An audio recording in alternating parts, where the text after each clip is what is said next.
This is 3 News Daily. Hello, everyone. Welcome back to 3 News Daily on this Thursday, September 21st. Thank you for being with us here in Northeast Ohio.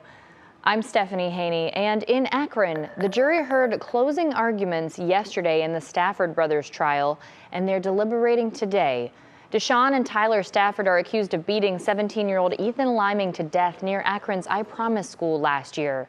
The defense argues that Liming came asking for trouble after he and friends fired splatterball guns at them while the brothers were playing basketball. The prosecution says what they did went beyond self-defense, arguing the brothers turned a prank into a deadly fistfight. But to these kids, this is the most important day of their life.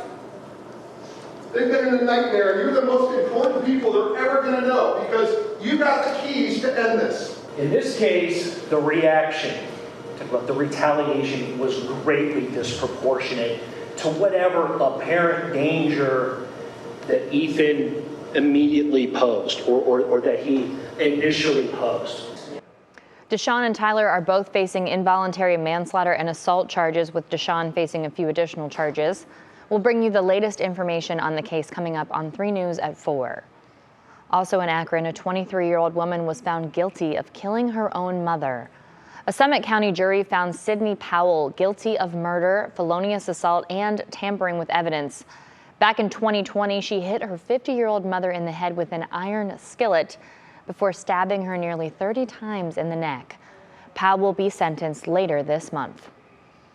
Now to Lorain, where the death of a 2-year-old has been ruled a homicide. The coroner's office says the cause of death was fentanyl poisoning of the child Marcelino Flores, who was found unresponsive at his father's home on July 28th. So far, no arrests have been made in the case. It's not clear how Marcelino was exposed to the drug.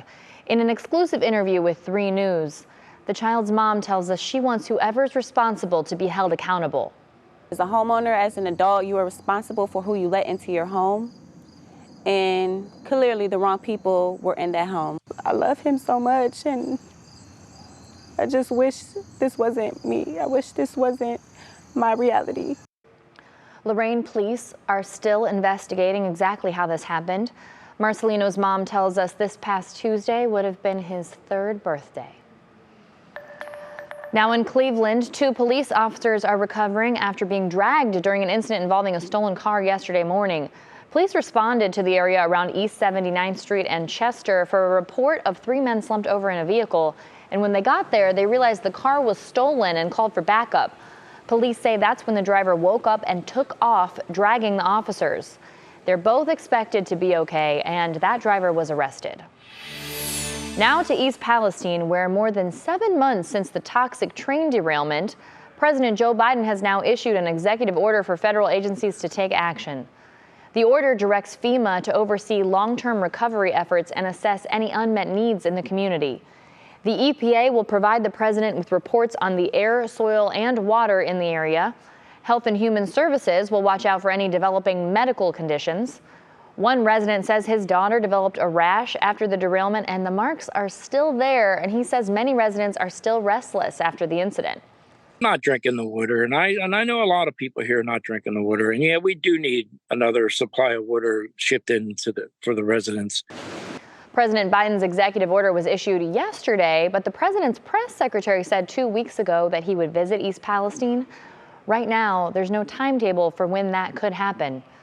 Meanwhile, Norfolk Southern is breaking ground today on a new training facility for first responders in East Palestine. Norfolk Southern CEO Alan Shaw and East Palestine officials held a ceremony to kick off construction for the new center. This will help train first responders from Ohio and Pennsylvania on how to respond to emergencies on railroad tracks. It's part of the company's response to the derailment, of course, that happened back in February. Now, let's talk about Cleveland Hopkins International Airport.